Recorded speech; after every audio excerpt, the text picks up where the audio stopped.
নির্বাচন হচ্ছে সংস্কারটাকে সম্পূর্ণ করার জন্য দরকার, কিন্তু আমরা তো এই বারবার বলেছি যে নির্বাচনটার জন্য অনেকগুলো সংস্কার দরকার।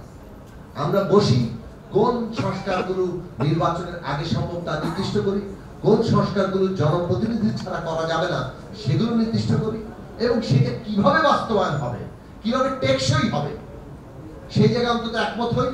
গণপরিষদ করলে সংবিধান স্থগিত করতে হয়, বাতিল করতে হয়, ওকে, এটাতে যদি সবাই একমত না হই, কিন্তু সংস্কারটা যে গুরুত্বপূর্ণ সেটা যদি জনগণের উইল অভিপ্রায় সেটা নিশ্চিত করতে হলে আগামী নির্বাচনটা একই সাথে পার্লামেন্ট সরকার গঠনের, একই সাথে একটা সংবিধান সংস্কারের এর ঘোষণা দেই।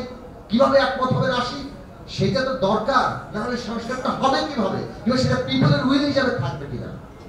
আমাকে ধন্যবাদ মান্না ভাইকে, আমাকে এতগুলো আমাদের সুব্রত দাও বলেন, বিনয়ের সাথে আমি দ্বিমত পোষণ করি।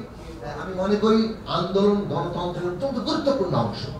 জনগণের সংগ্রামের চাইতে বড় মহৎ কিছু এই দেশে আমি কোনোদিনই আমার ব্যক্তিগতভাবে আমাদের দল কখনো স্বীকার করবে না।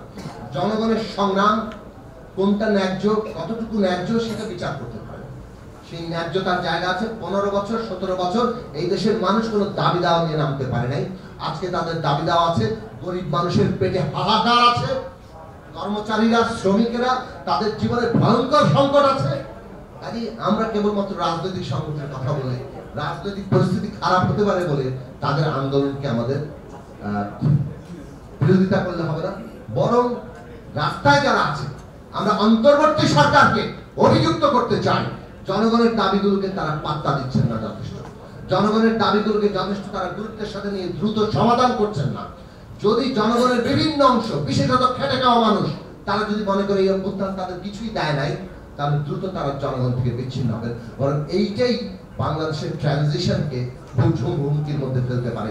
জনগণ যদি অভ্যুত্থান থেকে বিচ্ছিন্ন বোধ করে, সেটাই ফ্যাসিস্টদের, পতিত ফ্যাসিস্টদের নানা ধরনের ষড়যন্ত্রের সবচেয়ে বড় শক্তি যোগাবে। এই আহ্বান জানিয়ে মান্না ভাইকে ধন্যবাদ জানিয়ে আমার কথা শেষ করছি।